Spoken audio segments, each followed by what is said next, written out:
Hello student. Today we are going to learn fifth point, genetic modification, from the point innovations in agriculture, from third topic agriculture a modern approach.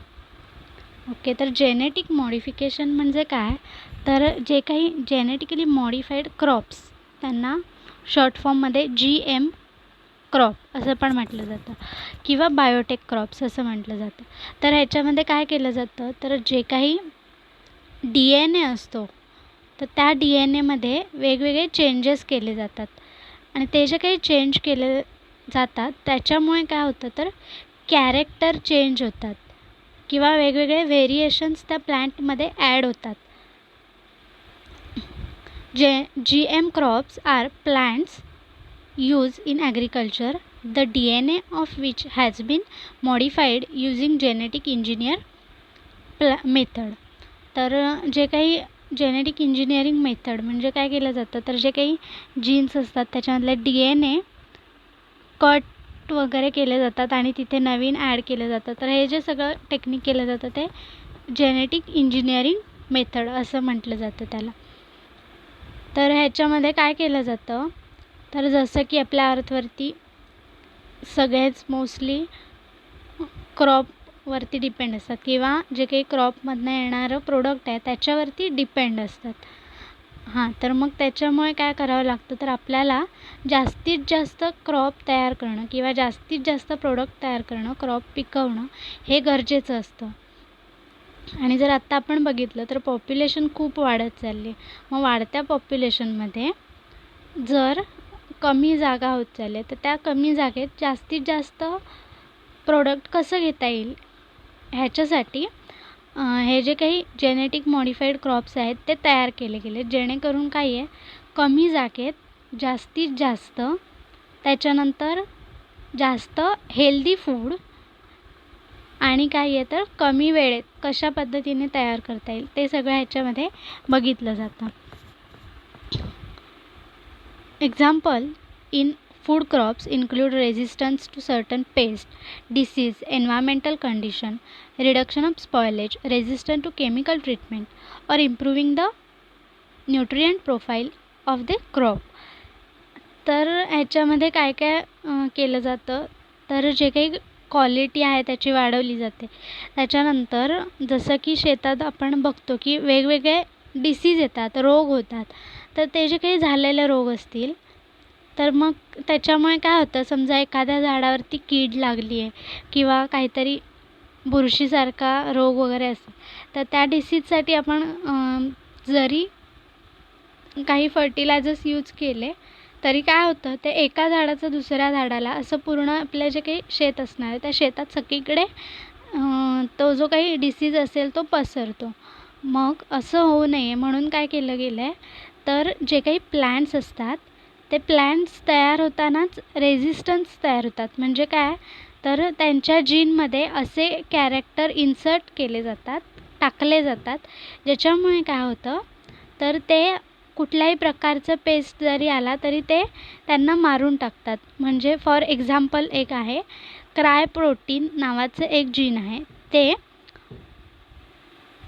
प्लॅन्टमध्ये insert केलं जातं आणि त्याच्यामुळे काय होतं, तर ते जे क्राय प्रोटीन आहे ते एक टॉक्झिक कंपाऊंड सिक्रेट करतात, विषारी एक कंपाऊंड सिक्रेट करतात किंवा तयार करतात. आणि ते जर कीटकांनी खाल्लं, इन्सेक्ट्सनी खाल्लं तर काय होतं, त्या इन्सेक्टच्या पोटात ते गेल्यावरती इन्सेक्ट लगेच मरून जातात, कारण त्यांच्यासाठी ते कसं असतं, टॉक्झिक असतं. आणि ते जे क्राय प्रोटीन आहे ते आपल्यासाठी टॉक्झिक नसतं, तर फक्त जे काही इन्सेक्ट वगैरे आहेत त्यांच्यासाठी टॉक्झिक असतं. मग त्याच्यामुळे काय होतं, तर ते लगेच मरून जातात. मग अशा पद्धतीचे वेगवेगळे काही मेथड्स असतील त्या यूज करून प्लांट्सना हेल्दी बनवलं जातं, जेणेकरून काय होईल, त्यांची वाढ चांगली होईल. आणि जसं की वाढ चांगली होईल तसं मग पुढे काय होणार आहे, वाढ चांगली झाल्यामुळे त्याला जे काही प्रोडक्ट असणार आहे ते पण चांगल्या प्रकारचं येतं. किंवा मग काही वेगवेगळ्या एन्व्हायरमेंटल कंडिशन्स असतात, म्हणजे कधीतरी जास्त ऊन पडतं हीट जास्त असते, कधी कधी कोल्डनेस जास्त असतो किंवा कधी पाणी जास्त असतं. तर मग ह्या सगळ्या वेगवेगळ्या कंडिशन्स असतील, तर त्या कंडिशनमध्ये टॉलरेट करून कसे राहू शकतात, हे जे काही असेल ते त्यांना त्या जीन्समधून इन्सर्ट केलं जातं, जेणेकरून काय आहे तर ते चांगले बनतात. Though GM technology for food production is not yet allowed in India, GM cotton variety are introduced from year 2002. Now it is commonly accepted all over India. Aim is to reduce use of pesticide for bollworm control and to increase production. तर आधी स्टार्टिंगला काय झालं होतं, जे G M technology आहे ती इंडियामध्ये अलाव केली नव्हती. नंतर मग काय केलं तर G M cotton, genetic modified cotton, B T cotton त्याचं नाव होतं. तर ते कॉटन फर्स्ट यूज करायला किंवा फर्स्ट त्यांची व्हरायटी लावायला सुरुवात केली. आणि त्याच्यानंतर आता वेगवेगळ्या प्रकारच्या जी एम टेक्नॉलॉजीचा यूज कॉमनली नेहमीच्या ह्याच्यातसुद्धा केला जातो. किंवा जसं की आपण काही वेळेला काय करतो की बियाणं वगैरे आणलं जातं आपल्याकडे, आणि ते बियाणं कसं असतं तर एकदम चांगल्यातलं किंवा हायब्रीड असतं आपल्याला बोलतात काही जण.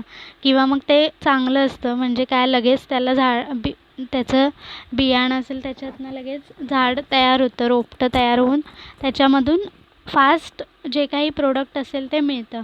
मग ते कशामुळे तर हे जे काही जेनेटिक मॉडिफाईड टेक्नॉलॉजी असते ती यूज केल्यामुळे ते पॉसिबल होतं.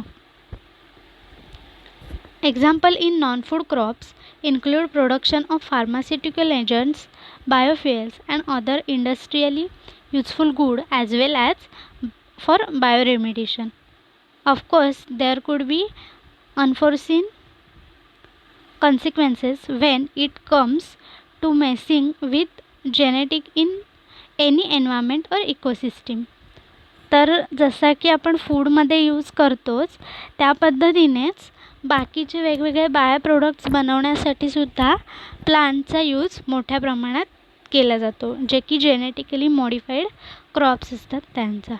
ओके, त्याच्यानंतर लास्ट पॉईंट आहे आपल्या या टॉपिकमधला ॲग्रिकल्चरल एज्युकेशन. ओके, तर ॲग्रिकल्चरल एज्युकेशन हे खूप फार मोठ्या प्रमाणात गरजेची गोष्ट आहे. जसं की आपण बघतो अर्थवरती खूप मोठ्या प्रमाणात ह्युमन पॉप्युलेशन आहे आणि आपली सगळ्यांची नीड काय आहे की आपल्याला फूड प्रॉपर मिळालं पाहिजे. मग ते फूड मिळण्यासाठी आपल्याला काय गरजेचं असणार आहे, क्रॉप गरजेचं असणार आहे किंवा क्रॉपिंग सिस्टीम खूप गरजेची आहे. जर आपण कुठल्याही प्रकारचे प्लांट्स लावलेच नाहीत तर त्याच्यामधून आपल्याला कोणतेही प्रोडक्ट्स मिळणार नाहीत. तर त्याच्यामुळे हे खूप ॲग्रिकल्चर हे खूप गरजेची गोष्ट आहे. आणि जसं की मी मगाशी म्हटलं, जसं पॉप्युलेशन वाढत चाललं आहे, जागा जी आहे ती कमी होत चालली आहे. आणि त्याच्यामुळे काय होतं आहे की जे काही कमी जागा आहे त्या कमी जागेमध्ये जे आपण क्रॉप लावू ते पण कमीच पडतं. मग त्याच्यामुळे काय केलं जातं तर कमी जागेत जास्तीत जास्त क्रॉप लावून त्याचे प्रोडक्ट्स कसे जास्तीत जास्त मिळतील ह्याच्याकडे भर दिलं जातं. आणि हे जे काही वेगवेगळ्या इनोव्हेशन्स असतील त्या नवीन नवीन ॲड केल्या जातात. जसं की आता विलेजर्स जे असतात गावातले ते कसं करतात तर त्यांचे ट्रॅडिशनल मेथड जे असतात त्याच पारंपरिक पद्धतीने इयर बाय इयर यूज करत जातात. म्हणजे जसं की दरवर्षी त्यांचं जसं ठरलेलं असतं तशा पद्धतीनेच ते करत जातात शेती जी काय असेल ती. किंवा मग समजा जसं की भात शेतीचं एक्झाम्पल, आपल्याकडे काय करतात भात लावतात, भात झाला ट्रॅडिशनल पद्धतीने सगळं करतात आणि त्याच्यानंतर काय करतात तर ते जे काही बियाणं असेल ते घरी ठेवतात आणि तेच बियाणं मग पुढे परत यूज करतात, असं काही जणं करतात. तर ह्याच्यामध्ये काय होतं तर जे काही घरचं असेल तेच राहतं, पण ते कसं असतं एकदम साधं सिम्पल असतं. मग जर तेच बियाणं जर आपण विकत आणलं जिथे मॉडिफाईड केलेले बियाणे किंवा हायब्रीड बियाणं मिळतं तिकडून शेतीच्या जे काही दुकानं असतात तिथून आणले की ते काय होतं तर त्याच्यामधनं मिळणारं जे काही प्रोडक्ट असेल ते जास्त चांगलं असतं आणि कसं असणार आहे तर तिथे कुठल्याही प्रकारच्या डिसिजेसचा धोका नसतो किंवा हेवी रेनफॉल झाला तर त्याच्यामुळे काही वेळेला काय त्याला अफेक्ट होत नाही असे वेगवेगळे जे काही मॉडिफिकेशन्स असतात ते त्या क्रॉपवरती केले जातात. In ancient period of India, agriculture was included in the curricula of Nalanda and Taxila universities as one of the 18 arts. In Indian Council of Agricultural Research, ICAR is an autonomous body. It is under the Division of Agricultural Research and Education, Ministry of Agriculture, Government of India. The ICAR has its headquarter at Pusa, new Delhi. तर जे ICAR आहे त्याचं headquarter कुठे आहे new दिल्लीमध्ये आहे आणि ते कशाच्या अंडर आहे तर जे ॲग्रिकल्चरल रिसर्च अँड एज्युकेशन आहेत त्याच्या अंडर ही जी काउन्सिल कमिटी आहे ती स्थापन केलेली आहे आणि कुठे आहे ती तर न्यू दिल्लीमध्ये. तर याचा यूज काय होतो तर जे काही वेगवेगळ्या प्रकारचे रिसर्च आहेत ते तिथे केले जातात आणि त्यांच्यामधून जे काही नवीन नवीन व्हरायटी असतील त्या इन्व्हेंट केल्या जातात. तर जसं की ग्रीन रिव्हॉल्युशन म्हणजे हरित क्रांती.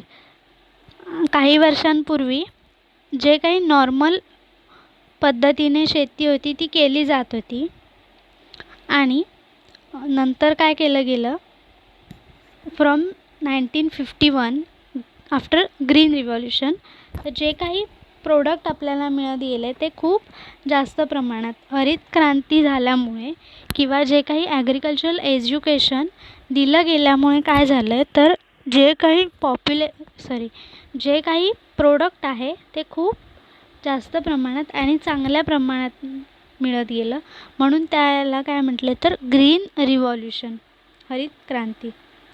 ओके. तर आपला जो हा थर्ड टॉपिक आहे ॲग्रिकल्चर अ मॉडर्न अप्रोच हा इथे कंप्लीट झाला आहे. ओके. थँक्यू.